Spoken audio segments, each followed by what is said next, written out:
আপনারা দেখছেন আদর্শ তিতুমির পত্রিকা, সঙ্গে রয়েছি আমি ধৃতরাষ্ট্র।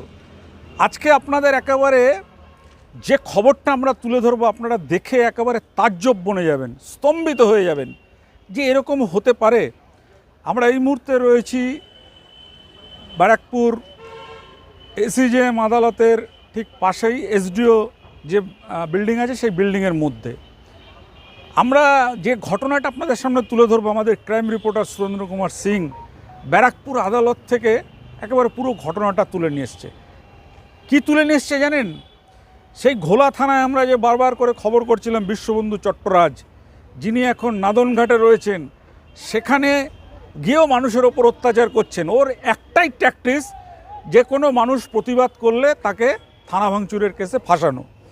আজকে আমরা আমাদের ক্রাইম রিপোর্টার সুরেন্দ্র কুমার সিং কিছু ছবি আপনাদের সামনে তুলে ধরবে, ভিডিও চিত্র একদম সরাসরি আদালত থেকে। সেই চিত্রগুলো দেখার পরে আপনারা বলবেন যে সেখানে যে 5 জন মহিলাকে উনি থানা ভাঙচুরের কেসে যুক্ত করেছেন, যুক্ত শুধু করেননি, তাদেরকে জেলেও পাঠিয়েছেন। এবং যে মহিলাদের পাঠিয়েছেন তার মধ্যে একজন প্রতিবন্ধী, সে সোজা হয়ে দাঁড়াতে পারে না। আচ্ছা, এই কেসে তো আপনারও নাম আছে, কি আপনিও থানা ভাঙচুর করেছিলেন? এটা হচ্ছে আপনারা দেখছেন যে আমাদের এখানে সব আদিবাসী মায়েরা রয়েছেন। এইখানে দেখছেন একজন বয়স্ক, এনার হচ্ছে প্রতিবন্ধী, উনি ঠিক মতন হাঁটতেও পারেন না। এটা 2019 সালে ভোলা থানার তৎকালীন আইসি বিশ্ববন্ধু চট্টরাজ, যিনি সম্পূর্ণ ইচ্ছাকৃতভাবে এই মহিলাগুলোর নামকে জড়িয়েছিলেন। শুধু থানা ভাঙচুর নয়, এমনকি এদের নামে জড়িয়েছে যে এরা নাকি রাস্তাও অবরোধ করেছে, এবং এদের নেতৃত্বে ছিলাম আমি কিন্তু ঘটনাস্থলে ছিলামই না, আমার কাছে এনারাও ছিলেন না। আপনারা চিন্তা করুন এটা, যারা আমাদের খবরটা দেখবেন আজকে, যে এইরকম একটা প্রতিবন্ধী মানুষ সে কখনো থানা ভাঙচুর করতে পারে? তাহলে বিশ্ববন্ধু কাদেরকে ফাঁসিয়েছে? এবং আপনারা এখানে কোর্টে দেখলে অবাক হয়ে যাবেন, আমার নামটাও সম্পূর্ণ লেখেননি। ধৃতরাষ্ট্র চিন্তামণি পত্রিকা, আমার সারনেমও জানে না, পদবিও জানে না। আমরা এই যে আমাদের আদিবাসী ভাই বোনদের ওপর যে অত্যাচার চলছে, এই অত্যাচারের বিরুদ্ধে আমরা লড়াই করছি, লড়ব। এবং এইটা আমাদের কাছে চ্যালেঞ্জ রয়েছে যে এই যে মহিলা যাকে করা হয়েছে, এনার কেস থেকে উনি খালাস হয়ে যাওয়ার পরে আমরা বিশ্ববন্ধুর বিরুদ্ধে মানহানির মামলা করে তাকে আমরা ব্যারাকপুর কোর্টে টেনে নিয়ে আসবো। দেখি উনি তখন কোথায়, ওনার এত শক্তি আছে, কিভাবে মিথ্যা কেস এনাদের নামে করা হয়েছে। আচ্ছা, এই কেসটা 2019 সালে করা হয়েছিল। তারপরে 2019 সাল দিয়ে এরা আদিবাসী মহিলা, যে নিজে ভালো করে খেতেও পারছে না, যেভাবে তেভাবে অন্য লোকে বাড়িতে কাজ করে এদের জীবনযাপন চলে। তো জজ কি দেখতে পারছেন না কি উনি একটা হ্যান্ডিক্যাপ, ওনারকে একটা সাহারা বিনা চলতে পারছে না? তারপরে ওনারকে বারবার 2019 সাল দিয়ে আজকে 2026 বারবার এনারকে কোর্টে আসতে হচ্ছে। আমাদের পশ্চিমবাংলার যে আদালতগুলি আছে, সেই আদালতগুলিতে যে কোনো মামলায় খুব সম্মুখ গতিতে চলে। মানে একটা কেস একবার করে গেল, তারপর দিনের পর দিন আসছে, এবং এমনও দেখা যায় 20-30 বছর ধরে কেস চলছে। মেটেন এখানে অনেক লোক আসে।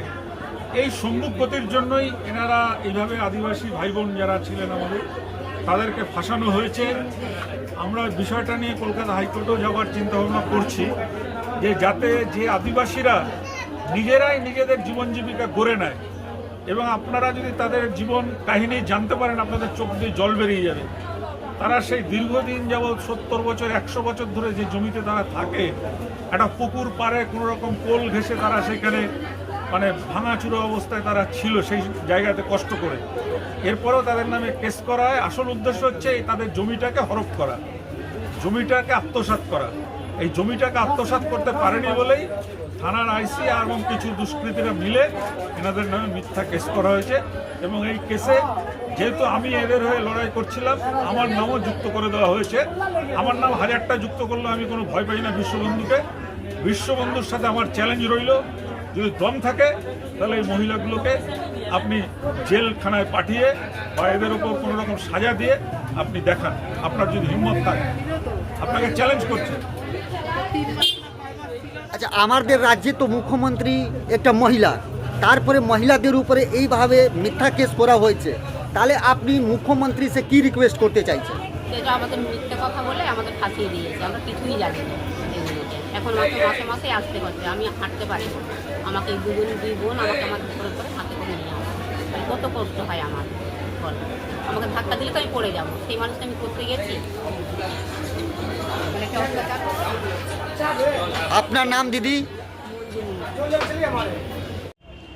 তাদের নামে ঘোলা থানায় পুলিশ বিশ্ববন্ধু চট্টরাজের ইন্ধনে কেস করা হয়েছিল কি, যে তারা থানা ভাঙচুর করেছে।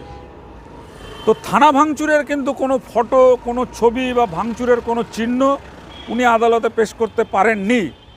আদালতে যেটা পেশ করেছেন সেটা হচ্ছে যে 10 নম্বরে আমার নাম দিয়েছেন। ধৃতরাষ্ট্র আমার টাইটেল নেই, ধৃতরাষ্ট্র আর চিন্তুমির পত্রিকা, আমাদের যে আদর্শ তিতুমির পত্রিকা, এটা যে বিশ্ববন্ধু ধীরে ধীরে রপ্ত করছেন, চিন্তুমির পত্রিকা।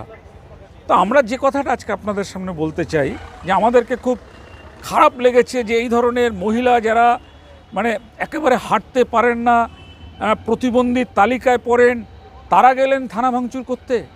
বিশ্ববন্ধুর মতন এইরকম একজন, আমরা কি বলবো, এই পুলিশকে আমরা কি বলবো? একে কাপুরুষ ছাড়া অন্য কিছু বলা যায়? যে তার মাতৃসম মহিলাদের থানা ভাঙচুরের কেসে যুক্ত করে গেছেন। আমরা তাদের মুখ থেকে সমস্ত ঘটনা আপনাদেরকে শোনাবো। তার আগে একটুখানি আপনারা জানিয়ে রাখি যে কেন ঘোলার তৎকালীন আইসি বিশ্ববন্ধু চট্টরাজের এত রোয়াব ছিল, এত তার এই মহিলাদের ওপর কেন রাগ ছিল। এনারা কিন্তু আদিবাসী সম্প্রদায়ের মানুষ, 27 নম্বর ওয়ার্ডের এরা বাসিন্দা, আগরপাড়ার পানিহাটি পুরসভার। তো এই 27 নম্বর ওয়ার্ডে তারা দীর্ঘ 70 বছর ধরে একেবারে একটা পুকুর আছে তার কোল জুড়ে তাদের ঘর বানিয়ে কোনো রকম কষ্ট করে তারা দিন যাপন করে। আদিবাসী, কোথাও তারা ঝাড়ুদারের কাজ করে, কোথাও তারা আবর্জনা পরিষ্কারের কাজ করে। এই সমস্ত লোকেরা বিশ্ববন্ধু 2019 সালেই এই ঘোলা থানায় যোগ দিয়ে দেখলেন যে এই জমিটাকে যদি বিক্রি করে দেওয়া যায় তাহলে অনেক টাকা রোজগার হবে। সেই জন্য তিনি কি করলেন, এই আদিবাসীদের সেখান থেকে উঠে যেতে বললেন। কাকে দিয়ে বললেন? এই তারই পিসি পার্টিতে ছিলেন তাপস ঘোষ, তাপসকে দিয়ে উঠে যেতে বললেন। আদিবাসীরা যখন উঠে গেল না, আমরা যখন তাদের পাশে দাঁড়ালাম, তাদের হয়ে খবর করা শুরু করলাম, তখন বিশ্ববন্ধু কী করলেন, এদের বাড়ি থেকে ধরে নিয়ে গিয়ে কেস দিলেন যে থানা ভাঙচুর করেছেন। এফআইআর মেকারকে, মানে এফআইআরটা কে করেছে? কোনো নাগরিক নয়, পুলিশ বিশ্ববন্ধুর পেটোয়া তাপস ঘোষকে দিয়ে করিয়েছিল। তো আমরা আজকে আদালতে এসে দেখলাম যে সেখানে আমাদের খুব ভালো লাগলো যে সেইখানে যিনি এফআইআর মেকার, বিশ্ববন্ধুর বন্ধু, সেই বিশ্ববন্ধুর বন্ধু সেখানে লিখেছেন পুলিশ যে আমরা নাকি তাদেরকে খবর করে মানে উত্তেজিত করেছি আদিবাসীদের, আর আমাদের এই খবরের জেরে বা আমাদের উত্তেজক ভাষণের জেরেই নাকি ওই আদিবাসীরা এসে থানা ভাঙচুর করেছেন। কিন্তু থানা ভাঙচুরের কিন্তু কোনো চিহ্ন আদালতে পৌঁছতে পারেননি। আজকে এই খবর আমরা দেখাবো আপনাদেরকে। আপনারা যদি মনে করেন যে এই খবর আপনাদের বিভিন্ন জায়গায় ছড়িয়ে দেওয়া উচিত, ইতিমধ্যেই আপনারা দেখছেন যে আমরা যেখানে যাচ্ছি পুলিশ লেভেলে সবাই বিশ্ববন্ধুর এই কীর্তি দেখে জানতে চাইছেন যে বিশ্ববন্ধুর কোনো শাস্তি হলো কিনা। আমরা বিশ্ববন্ধু যদি আমাদের খবর দেখে থাকেন, সরাসরি তাকে বলছি, এটাকে চ্যালেঞ্জ মনে করবেন না। কোনো নিরীহ মানুষকে যদি আপনি মিথ্যা মামলায় ফাঁসান, তাদেরও অধিকার আছে আপনার বিরুদ্ধে মোকদ্দমা করার। আমরা অপেক্ষা করছি এই মামলার শেষ পর্যন্ত কি হয়। আমরা কেস করে প্রয়োজন হলে আমরা দাঁড়াবো আদর্শ তিতুমির পত্রিকার পক্ষ থেকে করে, বিশ্ববন্ধু চট্টরাজ নাদনঘাট যাক আর পূর্বস্থলী যাক, আর যেখানে গিয়েই তিনি মন্ত্রীর ছাতা নিয়ে দাঁড়াক না কেন, তাকেই ব্যারাকপুর কোর্টে আমরা টেনে আনবই। আচ্ছা, আমি আর আজকে বেশি কিছু বলবো না।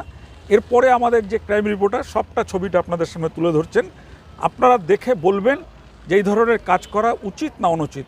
যদি মনে করেন আপনারা উচিত, যদি মনে করেন অনুচিত, আপনারা কমেন্ট করবেন এবং সেই কমেন্টের দ্বারাই আমরা সমৃদ্ধ হয়ে আমরা দেখাতে চাই যে বিশ্ববন্ধু তার শেষ জীবনে, চাকরি জীবনে আর কোনো মানুষের নামে যেন মিথ্যা মামলা না করতে পারে।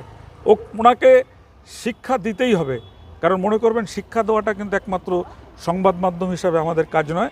আমাদের কাজ হচ্ছে খবর তুলে ধরা, আর আপনারা এই খবরটা বেশি বেশি করে ছড়িয়ে বিশ্ববন্ধুর যারা আপনজন আছে তাদের কাছে পৌঁছবেন, তাদের কাছে কৈফত, দরকার হলে কৈফত জবাব দেবেন বিশ্ববন্ধু যে কিভাবে একটা 80 বছরের প্রতিবন্ধী মহিলাকে থানা ভাঙচুরের কেসে গ্রেপ্তার করলেন।